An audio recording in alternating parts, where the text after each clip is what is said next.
రాష్ట్ర బడ్జెట్, కొద్దిసేపు కేంద్ర బడ్జెట్ గురించి మనం చర్చ చేద్దాం.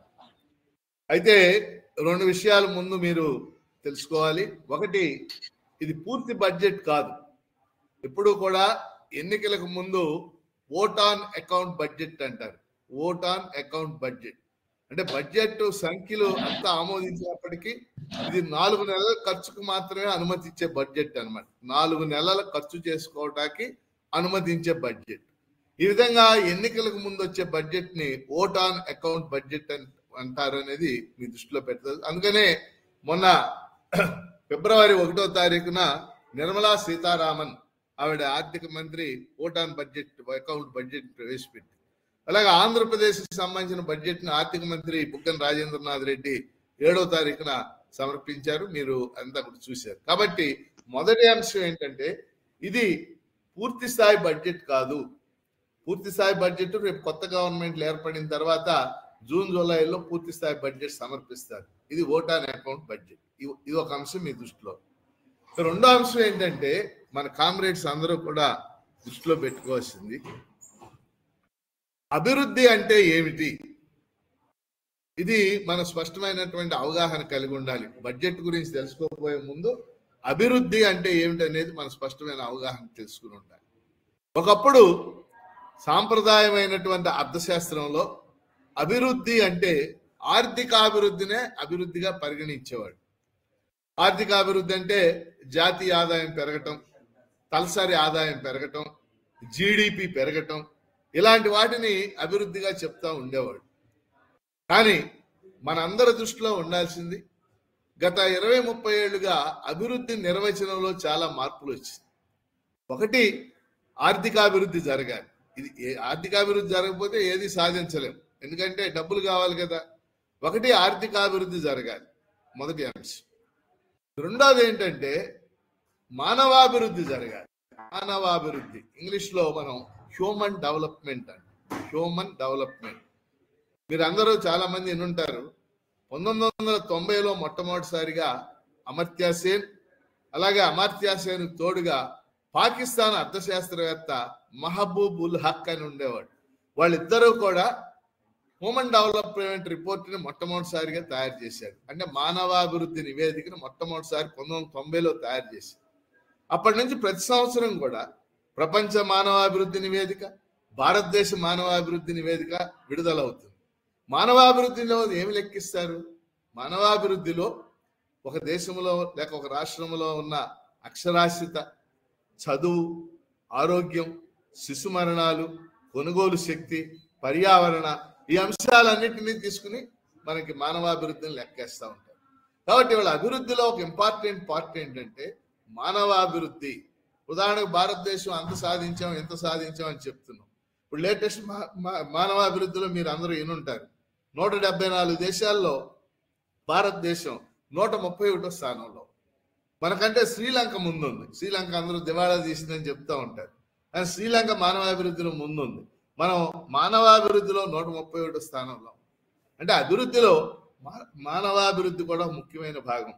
కాబట్టి ఆర్థికాభివృద్ధి, మానవాభివృద్ధి. మూడోది ఏంటంటే అభివృద్ధిలో మనం గుర్తుపెట్టుకోవాల్సింది, ఈ రోజున కొత్తగా వాడుతున్న పదం ఇంక్లూజివ్ గ్రోత్ అంటారు.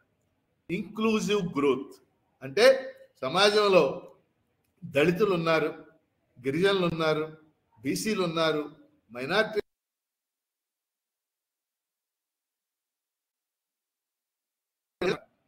తెలుసు. అణచివేతకు గురైన వర్గాలంటే మనం ఎస్సీలు, ఎస్టీలు, బీసీలు, మైనార్టీలు, మహిళల గురించి మాట్లాడతాం. ఇంక్లూజివ్ గ్రోత్ అంటే ఈ అణచివేతకు గురైన వర్గాల యొక్క అభివృద్ధి కూడా జరగాలి. అది ఇంక్లూజివ్ గ్రోత్. అంటే అభివృద్ధి అంటే ఏమిటి? మళ్ళీ కింది స్థాయి నుంచి వెళ్ళాలి అభివృద్ధి. కాబట్టి ఆంధ్రప్రదేశ్లో ఇంక్లూజివ్ గ్రోత్ జరుగుతుందా?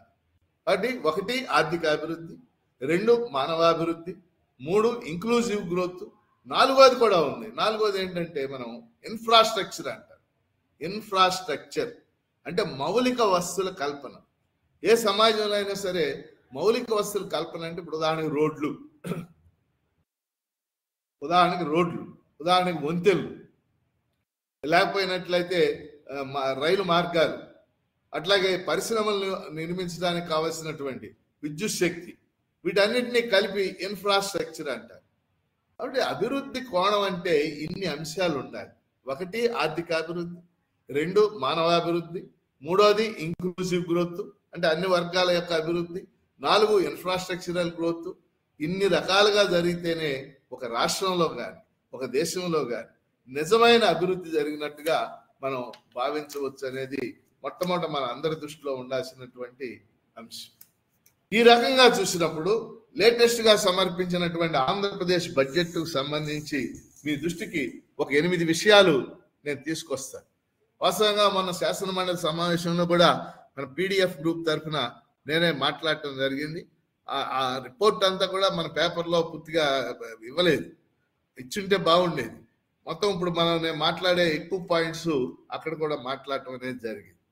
సో మొట్టమొదటి అంశం మీ అందరి దృష్టిలో ఉండాల్సింది ఏంటంటే, జగన్మోహన్ రెడ్డి ప్రభుత్వం ఏర్పడిన తర్వాత గత 5 ఏళ్ళు కావస్తుంది, ఇంకా 2 నెలల్లో మళ్ళీ ఎలక్షన్ జరగబోతుంది. ఆయన మిగిలిన వాటిని అన్నింటినీ వదిలేసి ఒకే అంశం, నేను నవరత్నాలను అమలు చేస్తాను, నవరత్నాలు నా ఎన్నికల మేనిఫెస్టో, నవరత్నాలు నా బైబిలు, నా ఖురాను, ఎక్సెట్రా ఎక్సెట్రా చెప్పాడు. దీనికి ఆయన ఎంచుకున్న మార్గం ఏంటంటే డిబిటి అంటే డైరెక్ట్ బెనిఫిట్ ట్రాన్స్ఫర్, టెక్నికల్ భాషలో చెప్పాలంటే డిబిటి. మామూలుగా జనం భాషలో ఇప్పుడు అందరూ వాడుతున్న భాషలో చెప్పాలంటే బటన్ నొక్కుడు. ఆయన చెప్తున్నాడు, ఆ పదం జగన్మోహన్ రెడ్డి గారు కూడా వాడుతున్నాడు. బటన్ నొక్కుడు అనేది ఇప్పుడు ఆంధ్రప్రదేశ్ లో చాలా పాపులర్ పదం. మొత్తం మొన్న జరిగిన బడ్జెట్ సమావేశాలు 4 రోజులే జరిగినాయి. గవర్నర్ ప్రసంగంలో మనం చూసిన, అట్లాగే ఈ తర్వాత ఈ బడ్జెట్ లో చూసిన వాళ్ళ ప్రధానమైనటువంటి మార్గం అంతా కూడా డిబిటి మీదే కనపడుతుంది. వాళ్ళు ఏం చెప్తున్నారంటే, గత 4.5 ఏళ్లలో మేము డిబిటి ద్వారా 4,65,000 కోట్లు ట్రాన్స్ఫర్ చేశాం. 4,65,000 కోట్లు ట్రాన్స్ఫర్ చేశాం, మనీ ట్రాన్స్ఫర్ చేశాం. ఈ మనీ ద్వారా వాళ్ళ కొనుగోలు శక్తి పెరుగుద్ది, ఈ మనీ ద్వారా అభివృద్ధి జరుగుద్ది. అది వాళ్ళు ఎంచుకున్న ఏకైక మార్గం. దీన్ని నియో లిబరల్ మోడల్ అంటారు. Neo liberal model. వాస్తవంగా నగదు బదిలీ అనేది మీ అందరూ ఏనుంటారు, ప్రపంచ బ్యాంక్ ఎప్పుడో చెప్పింది, ప్రభుత్వాలను నిర్దేశించింది ప్రపంచ బ్యాంక్, మీరు నగదు బదిలీ చేయండి, మిగిలినవన్నీ వదిలేసేయండి అని చెప్పేసి. జగన్మోహన్ రెడ్డి గత 4.5 ఏళ్లుగా ఆయన అనుసరిస్తున్నటువంటి విధానం పూర్తిగా డిబిటి మీద ఆధారపడింది. అందుకని మన రాష్ట్రంలో చూడండి, ఆయన డిబిటి ద్వారా 4,65,000 కోట్లు ట్రాన్స్ఫర్ చేశాను అని చెప్పినప్పటికి కూడా చాలా తరగతుల్లో చాలా అసంతృప్తి మనం ప్రత్యక్షంగా చూస్తాం. మిగిలిన ఏమి పట్టించుకోవాలి, మిగిలిన ఒక ఇన్ఫ్రాస్ట్రక్చర్ గురించి పట్టించుకోవాలి, రోడ్ల గురించి పట్టించుకోలేదు, లేకపోతే ఇంక్లూజివ్ గ్రోత్ గురించి పట్టించుకోలేదు, హ్యూమన్ డెవలప్మెంట్ గురించి పట్టించుకోలేదు. కేవలం ఈ ప్రభుత్వం ఏకైక మార్గం డిబిటి, దాన్నే నమ్ముకుంది. దాని ద్వారానే మొత్తం అంతా కూడా జరుగుద్ది అనేది చెప్తుంది. ఇది సరైన పద్ధతి కాదు అనేది మొట్టమొదటి మన అందరి దృష్టిలో ఉండాల్సినటువంటి విషయం. డిబిటిని మనం ఏమి వ్యతిరేకించడం లేదు, ఎందుకంటే కరోనా టైంలో కొంత ప్రజలకి డబ్బు ట్రాన్స్ఫర్ కావడం ఉపయోగపడింది, మనం ఏం కాదంటాం. కానీ మిగిలిన విషయాలు కూడా పట్టించుకోవాలి కదా. వాళ్ళ రోడ్లు, మన ఆంధ్రప్రదేశ్లో రోడ్లు ఎంత దారుణంగా ఉన్నాయో మనందరికీ తెలిసినట్టు. గ్రామీణ రోడ్లు కాదు, ప్రధానంగా ఉండే స్టేట్ రహదారులు అంటే రాష్ట్ర రహదారులు అంటాం. ఆ రాష్ట్ర రహదారులు కూడా ఎంత దారుణంగా ఉన్నాయి, పెద్ద పెద్ద గుంటలు పడిపోవటం, యాక్సిడెంట్లు జరగటం, ఇవన్నీ కూడా మనం చూస్తున్నాం. కాబట్టి మొట్టమొదటి అంశం ఈ బడ్జెట్కు సంబంధించి మీకు చెప్పదలుచుకుంది. ఈ మిగిలిన ఇంతకుముందు 4 బడ్జెట్లులానే ఈ బడ్జెట్ లో కూడా జగన్మోహన్ రెడ్డి గారి ప్రభుత్వం డిబిటికి మాత్రమే ప్రాధాన్యత ఇచ్చింది. ఎక్కువ నిధులు వాళ్ళకే కేటాయించడానికి ప్రయత్నం చేశారు. ఇది మొదటి అంశం. అంటే మీకు ఒక 8-9 అంశాలు చెప్పదలుచుకున్నా. ఇది మొదటి అంశం. రెండో అంశం ఏంటంటే, ఈ బడ్జెట్కు సంబంధించి నిధుల సేకరణ ఎక్కడి నుంచి జరుగుతుంది. ఇవాళ మనం చూస్తున్నాం అప్పులు. ఆంధ్రప్రదేశ్ ప్రభుత్వం పెద్ద ఎత్తున మరి రిజర్వ్ RBI దగ్గర నుంచి కానీ ఇతర దగ్గర నుంచి కానీ పెద్ద ఎత్తున అప్పులు చేస్తాం. ఈ అప్పులు ఎలా తీరుస్తాం మేము, లేకపోతే నిధుల సమీకరణ ఎలా జరుగుద్ది, ఇతర మార్గాల నుంచి నిధుల సమీకరణకు అసలు ఈ ప్రభుత్వం ప్రయత్నం చేయలేదు.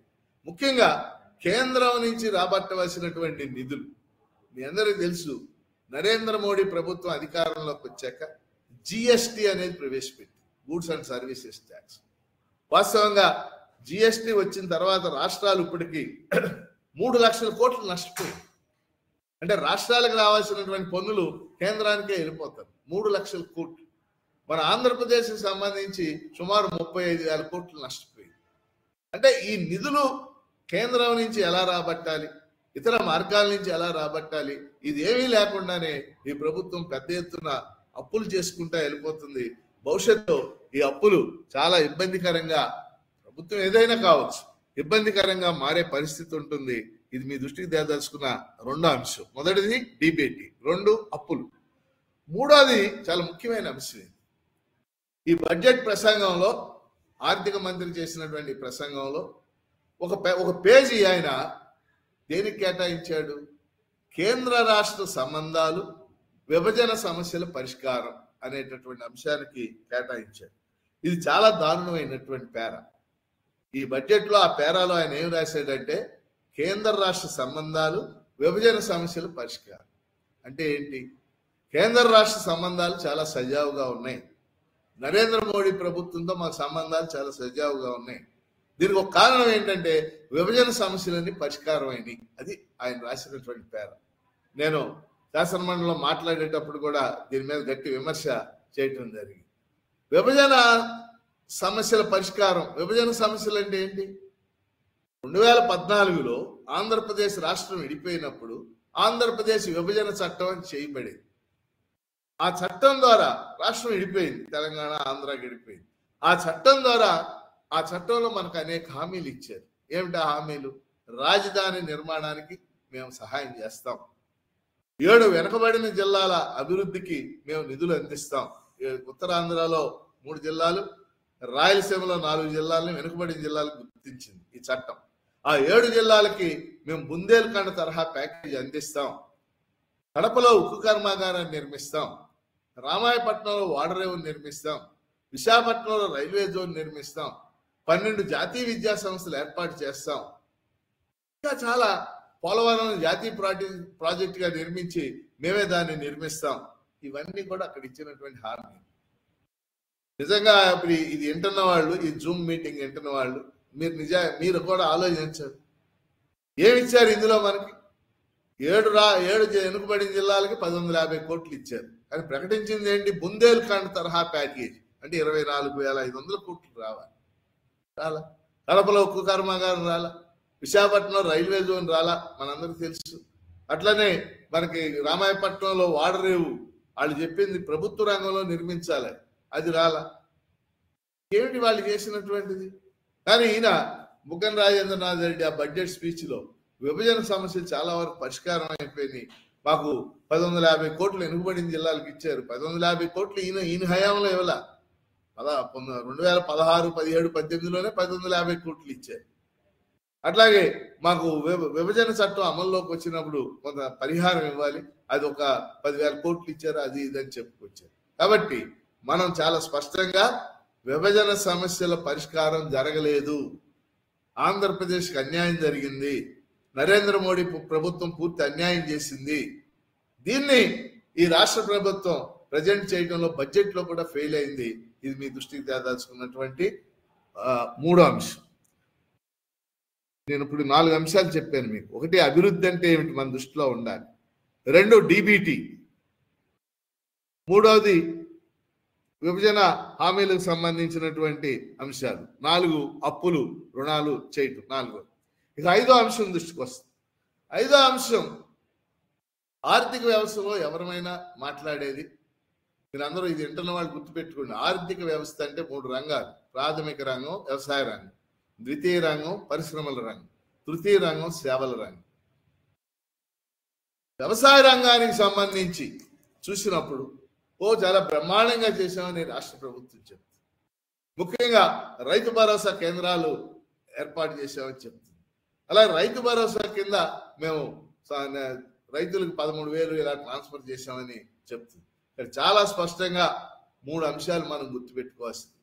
రైతు భరోసా కేంద్రాలు అనేవి అవి పెద్ద ఫెయిల్యూర్.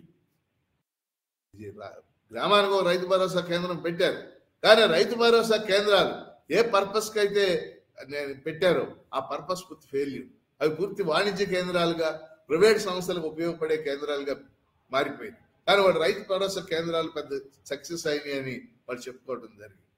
అట్లాగే రైతులకు సంబంధించి, వ్యవసాయ రంగానికి సంబంధించి గిట్టుబాటు ధరకు సంబంధించినటువంటి అంశాలు, అలాగే ఇన్పుట్ సబ్సిడీలు ఇవి సకాలంలో అందించటం, అట్లాగే వర్షాలు వచ్చినప్పుడు పంటలు నష్టపోయినప్పుడు అందించటం, వీటికి సంబంధించి రైతులకి ఎటువంటి న్యాయం కూడా జరగలేదు. ముఖ్యంగా మీరు అందరూ వినుంటారు, ఇన్సూరెన్స్ మనం రైతులకి పంట బీమా పథకం అని చెప్పేసి, పంట బీమా పథకానికి ప్రీమియం రాష్ట్ర ప్రభుత్వం చెల్లిస్తారు, ఓకే. కానీ పంట బీమా పథకం అందించడంలో ప్రభుత్వం పూర్తిగా ఫెయిల్ అయ్యింది. మీకు 2 ఉదాహరణలు చెప్తాను. గుంటూరు జిల్లాలో ఓ సంవత్సరంన్నర క్రితం మిర్చి పంటకి తామర తెగులు అని వచ్చింది. మనుషులు కరోనా వచ్చినట్టు తామర తెగులు అని వచ్చింది. 1,80,000 ఎకరాల్లో మిర్చి పంట నష్టపోయింది. చాలా మంది రైతులు 5 లక్షలు 10 లక్షలు నష్టపోయారు. ఇంతవరకు ఆ తామర తెగులు వచ్చినటువంటి మిర్చి పంట రైతులకి ₹1 కూడా నష్టపరిహారం రాలేదు.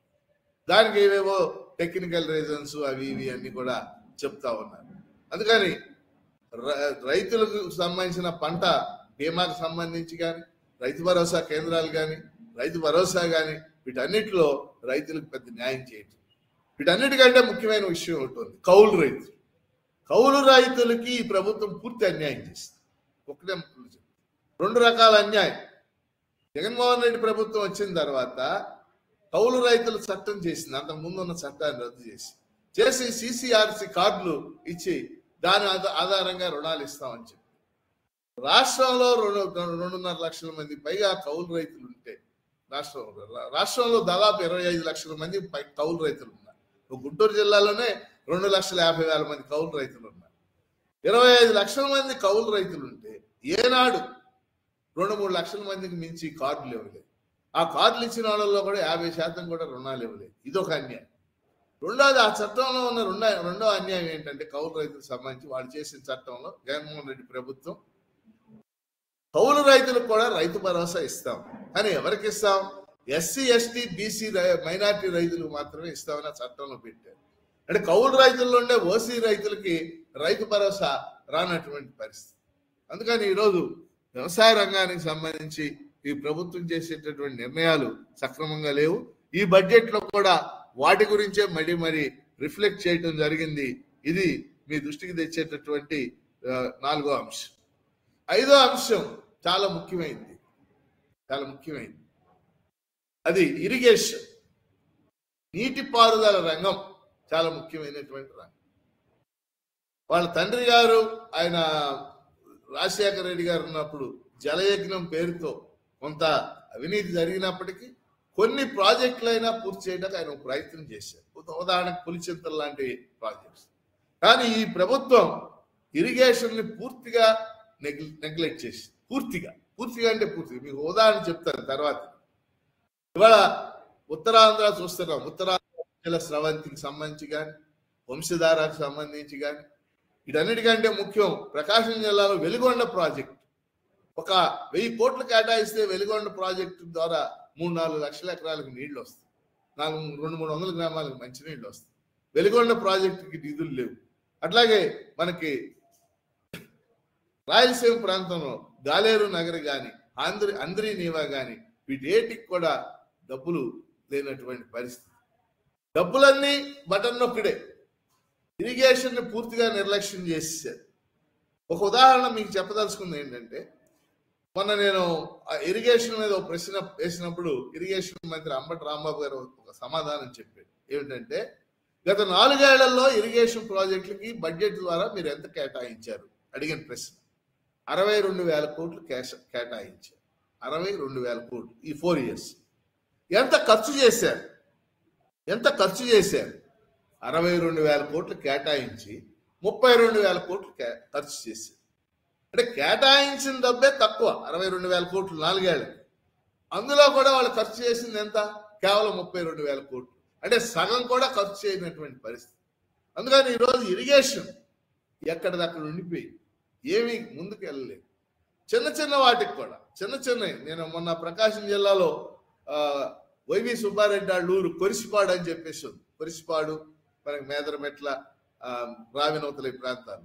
అక్కడ ఒక ఇరిగేషన్ లిఫ్ట్ ఇరిగేషన్ స్కీమ్ ఉంది. దానికి 60-70 కోట్లు ఖర్చు చేశారు. ఇంకో 60-70 కోట్లు కేటాయిస్తే పూర్తవుతుంది. ఇంతవరకు అది కేటాయింపు లేదు.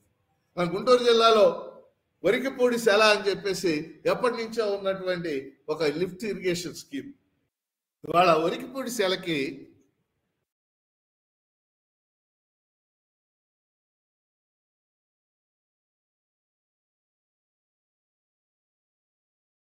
కేంద్రం అనుమతులు ఇచ్చింది. కేంద్రం అనుమతి ఇవ్వడం చిన్న విషయం కాదు. జగన్మోహన్ రెడ్డి గారు దాన్ని శంకుస్థాపన చేసి, కానీ ఇంతవరకు పనులు ప్రారంభించలేదు, నిధులు కేటాయించలేదు. నిధులు కదా కావాల్సింది. గుంటూరు జిల్లాలో గుంటూరు ఛానల్ అని చెప్పేసి ఉంది. 60 ఏళ్ల నుంచి దానికోసం డిమాండ్ ఉంది. 60 ఏళ్ళు చాలాసార్లు శంకుస్థాపన చేశారు. ఓ 240 కోట్లు ఖర్చు చేస్తే గుంటూరు ఛానల్, ఆ గుంటూరు ఛానల్ పత్తిపాడు, పెదనందిపాడు, పరుచూరు ఈ మండలాల్లో సుమారు 60,000 ఎకరాలకు నీళ్లు వస్తాయి. సుమారు 40 గ్రామాలకు మంచినీళ్ళు వస్తాయి. ఇవాళ దానికి కేటాయించినటువంటి ల్యాండ్ ఎక్విజిషన్ నోటీస్ ఇచ్చారు. మనందరం, మన రైతు సంఘాలు, నేను అంతా కూడా కృషి చేశాను. అంటే నేను ఎందుకు చెప్తున్నా అంటే, ఇరిగేషన్ అనేది ఈ ప్రభుత్వం పూర్తిగా నిర్లక్ష్యం చేసింది. ఈ బడ్జెట్లో కూడా ఇరిగేషన్ పెద్ద కేటాయింపులు ఏమీ లేవు. అందువల్ల 5వ అంశం మీ దృష్టికి తెచ్చేది, మొదటి అంశం అభివృద్ధి, 2వ అంశం అప్పులు, 3వ అంశం విభజన హామీలు, 4వ అంశం డిబిటి, 5వ అంశం వ్యవసాయం, 6వ అంశం ఇరిగేషన్ ప్రాజెక్టుల్ని పూర్తిగా నిర్లక్ష్యం చేసింది. ఈ బడ్జెట్లో కూడా పెద్ద కేటాయింపులు లేవు. 7వ అంశం ఇంక్లూజివ్ గ్రోత్ గురించి ఇందా మనం మాట్లాడుకున్నాం.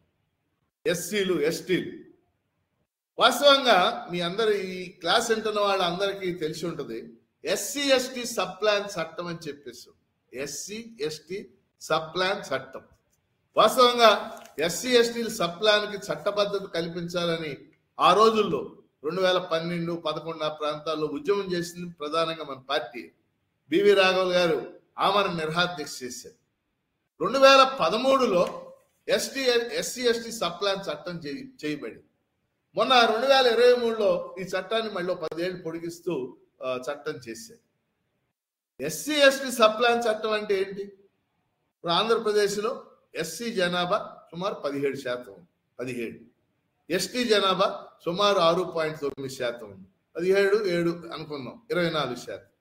అంటే ఏ డిపార్ట్మెంట్ అయినా సరే తనకు కేటాయించే నిధుల్లో 24% ఎస్సీ ఎస్టీల కోసం కేటాయించాలి. అది ముఖ్యమైన అంశం. ముఖ్యంగా విద్యకి, ఆరోగ్యానికి, వీటన్నిటికి కూడా కేటాయించాలి. ఇవాళ చూస్తే జగన్మోహన్ రెడ్డి ప్రభుత్వం ఎస్సీ ఎస్టీ సబ్ ప్లాన్ చట్టాన్ని పూర్తిగా నీరుగార్చేసింది. ఏమంటున్నారు వాళ్ళు? మేము బటన్ నొక్కడి ద్వారా ఇచ్చేటటువంటి వాళ్ళలో ఎక్కువ భాగం ఎస్సీ ఎస్టీలే కదా, ఇక ప్రత్యేకంగా ఈ చట్టాన్ని అమలు చేసేది ఏమిటి అని వాళ్ళు మాట్లాడుతున్నటువంటి అంశం. అలా ఉంటాయి కదా.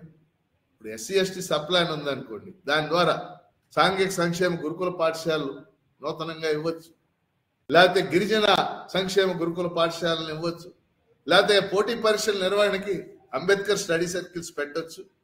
గుంటూరులో అంబేద్కర్ భవనాన్ని ఉండేది, సరే దానికి ఓల్డ్ అయిపోయింది, పడగొట్టేశారు. కొత్త భవనం కట్టడానికి గతంలో 10 కోట్లు ఇచ్చారు. ఆ భవనం సగం పూర్తయింది. ఇంకా 10 కోట్లు ఉంటే కానీ అది పూర్తి కాదు. ఇప్పటికి నేను కనీసం 10 మెమోరాండాలు ఇచ్చాను. అదే ఎస్సీ ఎస్టీ సబ్ ప్లాన్ చట్టంలో నిధులు ఉన్నాయి అనుకోండి, అలానే అంబేద్కర్ భవన్ పూర్తి చేయొచ్చు, దాన్ని కాంపిటేటివ్ ఉపయోగించవచ్చు, దాన్ని స్టడీ సర్కిల్స్ గా పెట్టచ్చు. ఇవాళ పోటీ పరీక్షలకి స్టడీ సర్కిల్స్ ప్రతి జిల్లాలో పెట్టాల్సినటువంటి అవసరం ఉంది. పేద విద్యార్థులు, ఎస్సీ ఎస్టీ విద్యార్థులు ఆ పరీక్షలు రాస్తా ఉన్నారు. కానీ మనం చూస్తున్నాం, మీలో ఎవరైనా విజయవాడలో ఉంటే విజయవాడలో లెర్నింగ్ సెంటర్లో అంబేద్కర్ భవన్ అని చెప్పేసి పెద్దది ఉంది, కానీ నిధులు లేక అక్కడ కోచింగ్ జరగటం. కాబట్టి 7వ అంశం మీ దృష్టిలో ఉండాల్సింది, ఈ బడ్జెట్లో కూడా ఎస్సీ ఎస్టీ సబ్ ప్లాన్ పూర్తిగా నీరుగార్చబడింది, నిధులు కేటాయించలేదు. అలాగే 8వ అంశం బీసీలకు సంబంధించి. ఇవాళ జగన్మోహన్ రెడ్డి గారు ఆయన ఎప్పుడు చూసినా మీటింగుల్లో మాట్లాడుతున్నాయి, మీరు అందరూ వినుంటారు. నా ఎస్సీ, నా బీసీ, నా ఎస్టీ, నేను వాళ్ళందరికీ న్యాయం చేస్తున్నాను. అంటే ఏమిటి ఆయన చెప్పేది? నేను కొన్ని పదవులు ఇచ్చాను, జిల్లా పరిషత్ చైర్మన్ పదవులు ఇచ్చాను, ఉప ముఖ్యమంత్రి పదవులు ఇచ్చాను, లేకపోతే ఇలాంటి పదవులు ఇచ్చాను, ఇలాంటివి చెప్తున్నాడు ఆయన. ఏమిటి ఆ పదవులు ఇస్తే ఎవరికి ఉపయోగం? ప్రజలకు కావాల్సింది ఏంటి? బీసీలకు కావాల్సింది ఏమిటి? బీసీలకి కూడా జనాభా ఆధారంగా నిధులు ఖర్చు చేయాలి కదా. ఈ ప్రభుత్వం ఏం చేసింది? బీసీ కార్పొరేషన్లని 56 కార్పొరేషన్లు పెట్టి బీసీ కార్పొరేషన్, ఆ బీసీ కార్పొరేషన్ చైర్మన్ గా కొంతమందిని బీసీలు నియమించాలి కాబట్టి బీసీలని నియమించారు. ఆ బీసీ కార్పొరేషన్ చైర్మన్ ఎవరికి కూడా ₹1 కూడా నిధులు ఇవ్వలేదు, ఆ కార్పొరేషన్ కేటాయించలేదు. ఇప్పుడు కేవలం వాళ్ళు ఒక కారు, ఆ కారు మీద ఎర్రక్షరాలతో రాసుకోవడానికి బీసీ కార్పొరేషన్ చైర్మన్ అని ఉపయోగపడింది తప్పితే గొల్లపూడిలో, విజయవాడ గొల్లపూడిలో బీసీ కార్పొరేషన్ కోసం ఓ బిల్డింగ్ లో వాళ్ళకి గదులు కేటాయించారు. ఇది ఒకటే జరిగింది, పాయింట్ అది కాదు కదా. బీసీ తరగతులకి జరిగిన అభివృద్ధి ఏంటి? ముఖ్యంగా ఇవాళ మనం ఓబీసీలు అంటాం, ఎంబీసీలు అంటాం. బీసీలు అందరూ బీసీలో కొద్దిమంది డెవలప్ అయి ఉండొచ్చు, కానీ ఓబీసీలు, ఎంబీసీలు పెద్ద సంఖ్యలో ఉన్నారు. వాళ్ళ కోసం చేస్తున్నటువంటి పని ఏంటి? మీకు ఒక ఉదాహరణ చెప్తాను. ఆంధ్రప్రదేశ్లో బీసీ విద్యార్థులకి పోటీ పరీక్షలకు ఉచిత శిక్షణ ఇవ్వడానికి Jyotirao Phule BC study circles అని పెట్టారు. Jyotirao Phule BC study circle. ఇప్పుడు 13 జిల్లాల్లో, పాత 13 జిల్లాల్లో బీసీ స్టడీ సర్కిల్ పెట్టారు. ఆ 13 జిల్లాల్లో 4 జిల్లాల్లోనే పర్మనెంట్ బిల్డింగ్లు ఉన్నాయి, మిగిలిన ఎక్కడ పర్మనెంట్ బిల్డింగ్లు లేవు. ఇప్పుడు గ్రూప్ 2 మొదలైన ఎగ్జామ్స్ అవి చాలా వచ్చినాయి, అక్కడ ₹1 కూడా నిధులు లేవు. బీసీ స్టడీ సర్కిల్స్ దగ్గర ₹1 కూడా నిధులు లేవు. బీసీల అభివృద్ధికి ఏమిటి సాధించింది? బీసీ కార్పొరేషన్ ద్వారా సాధించింది ఏమిటి? అందువలన బీసీలకు సంబంధించి కూడా ఆయన చెప్తుంది ఏంటంటే, మేము బటన్ నొక్కడి ద్వారా వెళ్ళే నిధుల్లోనే బీసీల అభివృద్ధి జరిగిపోతుందని చెప్పాడు. ఇక్కడ కూడా పూర్తి అన్యాయం జరిగింది అనేది మీ దృష్టికి తేదాల్సినటువంటి అంశం. 9వ అంశం చాలా ముఖ్యమైనది, జగన్మోహన్ రెడ్డి ప్రభుత్వం చెప్తున్న దాంట్లో. అదేంటంటే ఎడ్యుకేషన్ మరియు హెల్త్, విద్య, ఆరోగ్యం. వాస్తవంగా మొన్న గవర్నర్ గారి ప్రసంగంలో, మొదటి రోజు గవర్నర్ గారి ప్రసంగం చేశారు ఈ బడ్జెట్ సమావేశం.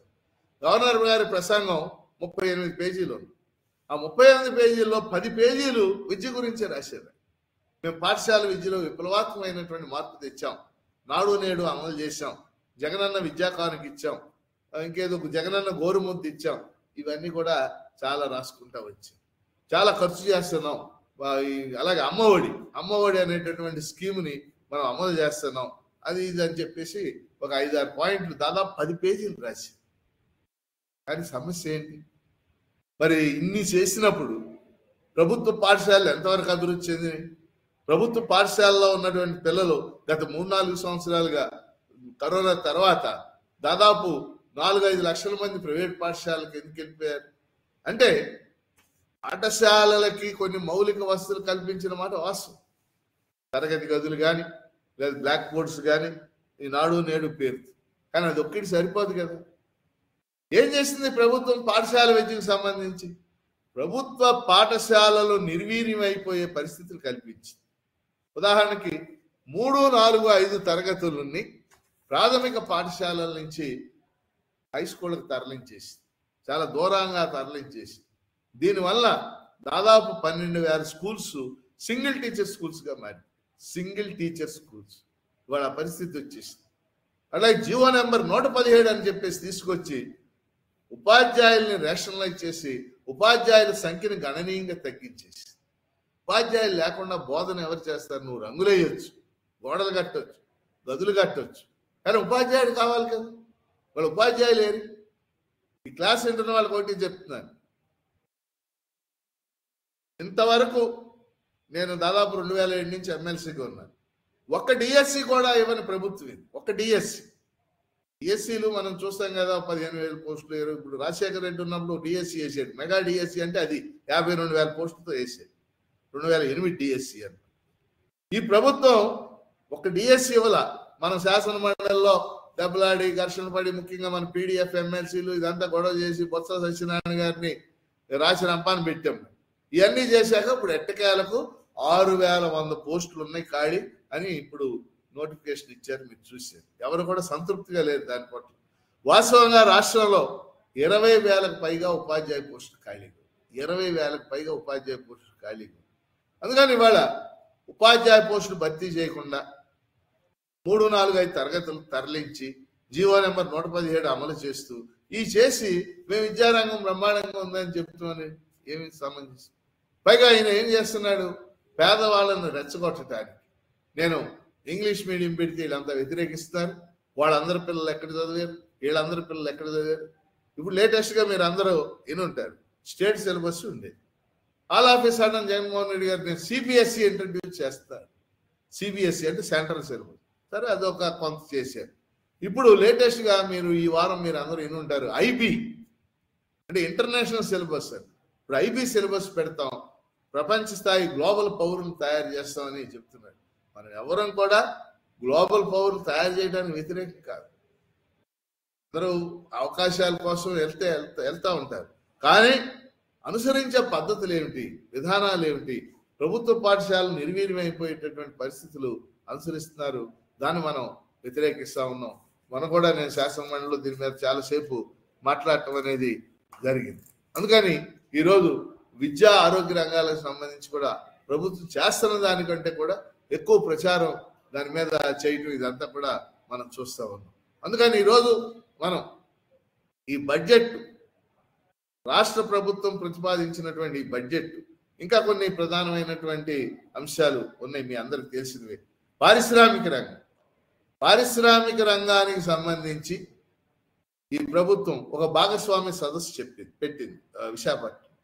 అక్కడ ఏమి పెట్టుబడులు వచ్చినాయి, ఏమి రాలేదు, అదంతా మనకు తెలిసినటువంటి విషయం. పారిశ్రామిక రంగానికి సంబంధించి ఒక కొత్త పరిశ్రమ కూడా రాలేదు. ఐటీ ఇండస్ట్రీకి సంబంధించి ఒక కొత్త పరిశ్రమ కూడా లేదు. ఇందులో ఇవాళ ఏదో చెప్తున్నాం, సోలార్ ఎనర్జీ అవి పెట్టామని చెప్తున్నారు. సోలార్ ఎనర్జీ ఏవైతే కమిషన్లు వస్తాయో ఆ పరిశ్రమలు పెట్టడానికి ఎక్కువ ప్రాధాన్యత ఇస్తున్నారు. ఇది కరెక్ట్గా ఉండేటటువంటి అంశం కాదు. అలాగే చివరి ముఖ్యమైనటువంటి అంశం ఏంటంటే ఇన్ఫ్రాస్ట్రక్చర్, మౌలిక వస్తువులు. ఈరోజు రాష్ట్రంలో రోడ్లు ఎంత దారుణంగా ఉన్నాయో మనం చూస్తాం. వాస్తవంగా బడ్జెట్లో ఏం చెప్తున్నాడు, 2,666 కోట్లు రోడ్ల కోసం కేటాయిస్తున్నామని చెప్తున్నారు. ఇవాళ 2,600 కోట్లు కాదు, 10,000 కోట్లు ఖర్చు చేస్తేనే వాళ్ళు రోడ్లు బాగుపడటానికి అవకాశం. ప్రధానమైనటువంటి రోడ్లన్నీ కూడా దెబ్బతినేసి ఉన్నటువంటి పరిస్థితి. ఆ రకంగా రోడ్లకు కూడా కేవలం 2,600 కోట్లు కేటాయించారు. అందువల్ల మనం ఈ 10 అంశాలు కూడా ఈ రాష్ట్ర బడ్జెట్కు సంబంధించి ప్రధానంగా మన దృష్టిలో ఉండాలి. ఒకటి, అభివృద్ధి మీద వీళ్ళకు ఉన్నటువంటి దృష్టి ఏంటి జగన్మోహన్ రెడ్డి ప్రభుత్వం. 2, అప్పులు రుణాల ద్వారా రాష్ట్రాన్ని అభివృద్ధి చేయలేం. 3, DBT ప్రాధాన్యత అంశంగా కొనసాగుతుంది, దానివల్ల రాష్ట్రం అభివృద్ధి చెందదు. 4, విభజన హామీలు అమలు చేయడానికి సంబంధించి రాజీ పడిపోయేటటువంటి వ్యవహారం కేంద్రంతో అవి అమలు జరిగినాయి అని చెప్పారు, అది కరెక్ట్ కాదు. 5, వ్యవసాయం కౌలు రైతులకు సంబంధించి. 6, ఇరిగేషన్కి సంబంధించి. 7, SC/ST సప్లాన్కు సంబంధించి. 8, బీసీల స్థితిగతులకు సంబంధించి. 9, ఎడ్యుకేషన్ హెల్త్కి సంబంధించి. 10, పరిశ్రమలు ఇన్ఫ్రాస్ట్రక్చర్కి సంబంధించి. వీటన్నిటిలో కూడా ఈ బడ్జెట్ నిరాశాజనకంగా ఉందనేది మీకు చెప్పదలుచుకున్న అంశం. ఫైనల్గా రాష్ట్ర బడ్జెట్కి సంబంధించి రెండు విషయాలు మీ దృష్టికి తెస్తాం. ఏంటంటే, మనం ఈ ప్రభుత్వాలు ఆర్థిక సంస్కరణలు ప్రారంభమైన తర్వాత కేంద్రంలో కానీ రాష్ట్రంలో కానీ అనుసరించేటటువంటి నమూనా అంటాం. నమూనా రాష్ట్ర విభజన తర్వాత 2014-19 తర్వాత చంద్రబాబు నాయుడు అనుసరించిన నమూనా నియోలిబరల్ నమూనా అంటాం. నియోలిబరల్ అంటే నయా ఉదారవాద నమూనా. 2019 మే నుంచి ఈ రోజు వరకు జగన్మోహన్ రెడ్డి అనుసరించిన నమూనా కూడా లిబరల్ నమూనా. ఆయన ఏం చేశాడు, ఆయన నమూనాలో రాష్ట్ర రాజధాని భూముల్ని సమీకరించడం, సింగపూర్ లాంటి రాజధాని కడతాను, స్విస్ ఛాలెంజ్ పద్ధతిలో కడతాను, మొత్తం వ్యవహారం అంతా ఆయన రాజధాని చుట్టే తిప్పాడు. భూములు, రియల్ ఎస్టేటు, రాజధాని, సింగపూరు, స్విస్ ఛాలెంజ్ పద్ధతి, మిగిలిన విషయాలే పట్టించుకో. రెండో వైపు జగన్మోహన్ రెడ్డి 2019 మే నుంచి ఇప్పటిదాకా ఈ నియోలిబరల్ మోడల్ DBT అంటే డైరెక్ట్ ట్రాన్స్ఫర్ బెనిఫిట్, బటన్ నొక్కుడు, నగదు బదిలీ పథకం, ఈయన మొత్తం ఇది తప్పితే ఇక రెండోది పట్టించుకునేటువంటి పరిస్థితి. రాష్ట్రం అంటే అదేనా? అనేక అంశాలు ఉంటాయి కదా. అందుకని మనం సిపిఎం, మీకు గుర్తుండదు, నవంబర్ నెలలో మనం సిపిఎం పార్టీగా ప్రజా ప్రణాళిక అని ఒకటి మన పుస్తకం తెచ్చాం. మీలో చాలా మంది చదివి ఉంటారు. అంటే రాష్ట్ర అభివృద్ధి నిజంగా జరగాలంటే ఏ రకంగాలు ఏ విధంగా అమలు చేయాలి, ఉద్యోగస్తులకు సంబంధించి ఏం చేయాలి, కాంట్రాక్ట్ ఉద్యోగులకు సంబంధించి ఏం చేయాలి, పేదవాళ్ళకు సంబంధించి ఏం చేయాలి, దళితులకు సంబంధించి ఏం చేయాలి, గిరిజనులకు సంబంధించి ఏం చేయాలి, వెనుకబడిన ప్రాంతాలకు సంబంధించి ఏం చేయాలి. మనం నియో లిబరల్ మోడల్ కాకుండా ఒక ప్రజా ప్రణాళికను రచించి నవంబర్ 15 మనం ప్రజా రక్షణ పేరైన విజయవాడలో మనం ఒక యాత్ర కూడా పెట్టాం. అందుకని మనం చాలా స్పష్టంగా రాబోయే ఎన్నికలకు సంబంధించి మన మోడల్ మనం ప్రతిపాదన చేయాలి. మా మోడల్ ఇది, ఈ రకమైనటువంటి నియో లిబరల్ మోడల్ కాదు. అందుకని ఈరోజు జగన్మోహన్ రెడ్డి ప్రభుత్వం ప్రతిపాదించిన ఓట్ ఆన్ అకౌంట్ బడ్జెట్ కూడా నియో లిబరల్ మోడల్కి అనుగుణంగానే ఉంది. ప్రజా బడ్జెట్ కాదు ఇది, ప్రజల వైపు నుంచి ఆలోచించేటటువంటి బడ్జెట్ కాదు. ఇది స్పష్టంగా మనం అర్థం చేసుకోవాల్సినటువంటి విషయం. ఇంకా బడ్జెట్లో కొన్ని ఇతర అంశాలు కూడా ఉన్నప్పటికీ కూడా ఇప్పుడు నేను మాట్లాడినవి ప్రధానమైనటువంటి అంశాలుగా మీరు గుర్తించాల్సినటువంటి అవసరం ఉంది. అలాగే ఈ బడ్జెట్కి సంబంధించి చివరి అంశం ఏంటంటే, ఈరోజు మనం ఉద్యోగులు, ఉపాధ్యాయులు, పెన్షనర్లు, కాంట్రాక్ట్ ఉద్యోగులు, అవుట్సోర్సింగ్ ఉద్యోగులు, వీళ్ళు కూడా చాలా అసంతృప్తిగా ఉన్నారు ఈ ప్రభుత్వం. చాలా అంటే చాలా. ముఖ్యంగా ఉద్యోగులు, ఉపాధ్యాయులు, పెన్షనర్లు వీళ్ళకి సంబంధించి 1వ తారీఖున వేతనాలు ఇవ్వండి. బకాయిలు, డిఏ బకాయిలు, పిఆర్సి బకాయిలు, పిఎఫ్ బకాయిలు, ఏపీజీఎల్ఐ బకాయిలు, ఇలాంటి సుమారు 18,000 కోట్లు ఇప్పుడు వీళ్ళకి రావాలి. 18,000 కోట్లు రానటువంటి పరిస్థితి. అట్లానే మనకి కాంట్రాక్ట్ ఉద్యోగులు, అవుట్సోర్సింగ్ ఉద్యోగులకు సంబంధించి కూడా వాళ్ళకి న్యాయం జరిగినటువంటి పరిస్థితి. వాళ్ళకి పర్మనెంట్ కాంట్రాక్ట్ ఉద్యోగులు వేల సంఖ్యలో ఉంటే కేవలం 10,200 మందిని పర్మనెంట్ చేస్తామని ప్రభుత్వం చెప్తా ఉంది. అంటే ఎందుకు చెప్తా అంటే, ఈ బడ్జెట్లో వేళ గురించి కూడా ఒక పేజీ రాశారు. అక్కడ మేము ఇది చేస్తున్నాం అని చేశారు. కానీ క్షేత్రస్థాయిలో ఉద్యోగులు, ఉపాధ్యాయులు, పెన్షనర్లు, కాంట్రాక్ట్ అవుట్సోర్సింగ్ ఉద్యోగులు ఎంత అసంతృప్తిగా ఉన్నారో మనం ప్రత్యక్షంగా చూస్తా ఉన్నాం. మనం అనేక డిమాండ్ల మీద ఇవాళ సమ్మెలు చేసాం. మీ అందరికీ తెలుసు, అంగన్వాడీల మీద సమ్మె చేసాం. మున్సిపల్ కార్మికుల మీద అంగన్వాడీలు 42 రోజులు సమ్మె చేశారు. మున్సిపల్ కార్మికులు 12-15 రోజులు సమ్మె చేశారు. అట్లానే సర్వశిక్షా అభియాన్ ఉద్యోగులు 20 రోజులు సమ్మె చేశారు. కొన్ని అంశాలైనా మనం సాధించుకోవటం ఆ సమ్మెల ద్వారా, పోరాటాల ద్వారా మాత్రమే సాధ్యమైంది అనేది మనందరం గుర్తించాల్సినటువంటి విషయం. వాళ్ళ గురించి కూడా ఈ బడ్జెట్లో అక్కడక్కడ కొంత ప్రస్తావన చేయటం అనేది జరిగింది. అందుకని ఈ బడ్జెట్, ఈ రాష్ట్ర బడ్జెట్ నియో లిబరల్ మోడల్కి అనుగుణంగా ఉన్నటువంటి బడ్జెట్, ఈ 10 అంశాలు కూడా మీరు గుర్తించాల్సిన అవసరం ఉందనేది మీ దృష్టికి తేదలుచుకున్న అంశం. రెండోది, కొద్దిసేపు ఒక 5-10 నిమిషాలు మీకు సెంట్రల్ బడ్జెట్ అంటే కేంద్ర బడ్జెట్ అన్నమాట. కేంద్ర బడ్జెట్ మీ అందరికి తెలుసు, నిర్మలా సీతారామన్ గారు ఆర్థిక మంత్రి ఫిబ్రవరి 1న ఆవిడ ప్రతిపాదన చేసి, ఇది కూడా vote on account budget. Vote on account budget అంటే రాబోయే 4 నెలలకి ఖర్చు పెట్టుకోవడానికి అనుమతి పొందేటటువంటి బడ్జెట్. కేంద్ర బడ్జెట్ ను మీకు ఒకే ఒక మాటలో చెప్పాలంటే ఒకే ఒక మాట, ఇది కార్పొరేట్ అనుకూల బడ్జెట్, ప్రజా వ్యతిరేక బడ్జెట్. కార్పొరేట్ అనుకూల బడ్జెట్, ప్రజా వ్యతిరేక బడ్జెట్. ఏ విధంగా? ఈ బడ్జెట్లో కార్పొరేట్లకి, మనందరికి తెలిసిన విషయం అది, కార్పొరేట్లకి రాయితీలు ఇవ్వటం అనేది మోడీ ప్రభుత్వం అనుసరిస్తున్నటువంటి వైఖరి. గత 5 సంవత్సరాలుగా దాదాపు 5 లక్షల నుంచి 6 లక్షల కోట్లు రాయితీలు ఇచ్చింది కార్పొరేట్. ఈ బడ్జెట్లో కూడా సుమారు 1,00,000 కోట్లు కార్పొరేట్లకు రాయితీలు ఇవ్వటం అనేది జరిగింది. కార్పొరేట్లకు రాయితీలు ఇచ్చారు. వ్యవసాయ రంగానికి కానీ, గ్రామీణ అభివృద్ధికి కానీ కేటాయించే నిధుల్ని రూపాయి కూడా పెంచలేదు.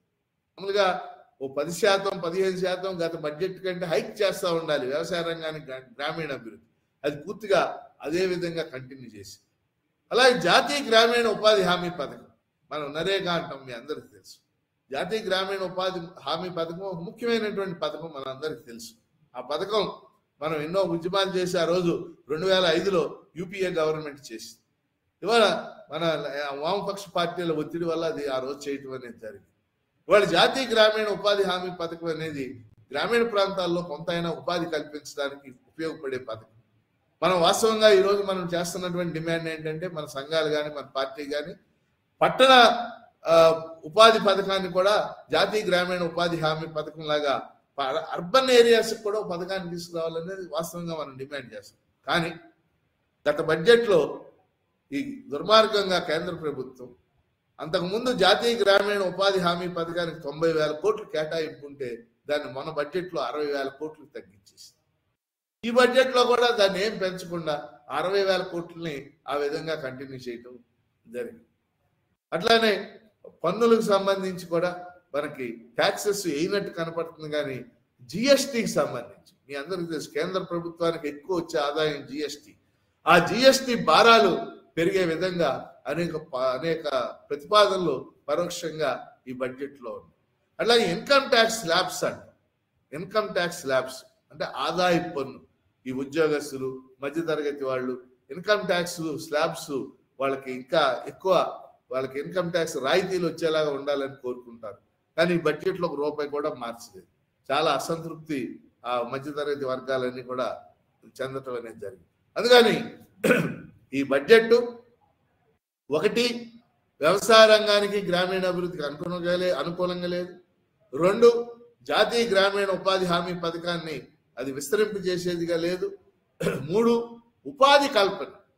మనం ఎప్పుడైనా మనం గుర్తుపెట్టుకోండి, మీరు ఒక అభివృద్ధి యొక్క ఒక ముఖ్య లక్ష్యం ఏముండాలంటే ఉపాధి కల్పన ఉండాలి. ఏ బడ్జెట్కైనా దేనికైనా సరే. అంటే ఎంతో కొంత ఎంప్లాయ్మెంట్ అది జనరేట్ చేయగలరు. ఇటీవల మన అందరం ఏంటన్నమాట జాబ్ ప్లస్ గ్రోత్ అంటారు. గ్రోత్ జరగవచ్చు కానీ ఉద్యోగాలు లేకుండా ఏం ఉపయోగం? ఈ బడ్జెట్లో కూడా ఉపాధి కల్పనకి కొన్ని ప్రత్యేకమైన చర్యలు చేపడతామని కానీ అలాంటి ప్రతిపాదనలు ఏమి కూడా లేనటువంటి పరిస్థితి మనం ఈ బడ్జెట్లో కూడా చూస్తాం. అందుకని ఇది పూర్తిగా కార్పొరేట్లకు అనుకూలంగా ఉండే బడ్జెట్, ప్రజా వ్యతిరేక బడ్జెట్గా ఈ నరేంద్ర మోడీ ప్రభుత్వం ప్రతిపాదించిన ఈ బడ్జెట్ను మనం చూడొచ్చు. అందుకని ఈ అంశాలు కూడా మీరు దృష్టిలో పెట్టుకోవాలని చెప్పేసి కోరుతూ, మీరు ఏమైనా నేను చెప్పదలుచుకుని మాట్లాడాను. మీరు రాష్ట్ర బడ్జెట్ మీద, ఎందుకంటే ఇప్పుడు మనం ఎన్నికలకు వెళ్ళిపోతున్నాం, మన రాష్ట్రంలో కూడా మనం బహుశా స్వతంత్రంగానే పోటీ చేసే పరిస్థితి ఉండొచ్చు. అలా చేయాల్సి వచ్చినప్పుడు మనం కొన్ని సీట్లు పోటీ చేసినప్పుడు మన విధానాలు మనం చెప్పుకోవాల్సినటువంటి అవసరం ఉంటుంది. ఆ చెప్పుకునే క్రమంలో ఈ బడ్జెట్లో ప్రతిపాదించిన అంశాలు కూడా కొన్ని మీరు ఆయా ప్రజల దగ్గరికి వెళ్ళినప్పుడు చెప్పాలి. కాబట్టి ఈ అంశాలు మీ దృష్టిలోకి తెస్తూ మీరు ఏమైనా ప్రశ్నలు ఉంటే టైప్ చేస్తే నేను వాటికి కూడా సమాధానం చెప్తాను. ధన్యవాదాలు. జయప్రకాష్ గారు, శాస్త్ర సాంకేతిక రంగాల కేటాయింపుల గురించి ఏమన్నా చెప్పమన్నారండి? జయప్రకాష్ గారు, శాస్త్ర సాంకేతిక రంగాలకు సంబంధించి కేంద్ర బడ్జెట్లో కేవలం 1.8% మాత్రమే కేటాయించారు. మీకు తెలుసు కదా, కేంద్రంలో సైన్స్ అండ్ టెక్నాలజీకి ప్రత్యేకమైన శాఖ ఉంటుంది. వాస్తవంగా మనం జన విజ్ఞాన వేదిక కానీ All India People's Science Network కానీ మన అందరం కూడా జీడిపిలో కనీసం 3% కేటాయించాలని మనం అడుగుతున్నాం. జీడిపి అది. ఇప్పుడు బడ్జెట్లో 1.8% మాత్రమే వాళ్ళు కేటాయించడం జరిగింది. మన రాష్ట్రానికి సంబంధించి సైన్స్ అండ్ టెక్నాలజీకి సంబంధించి ప్రత్యేకమైన కేటాయింపులు, ప్రత్యేక విభాగం ఏమీ లేదు దానికి. ఎందుకంటే మన రాష్ట్రంలో సైన్స్ అండ్ టెక్నాలజీ పేరుతో ప్రత్యేక శాఖ ఏమీ లేదు. కాకపోతే పర్యావరణ శాఖ, అడవులు పర్యావరణ శాఖ అని చెప్పేసి ఒకటి ఉంది. దానికి ఈ బడ్జెట్లో కేవలం 1% మాత్రమే కేటాయించడం జరిగింది.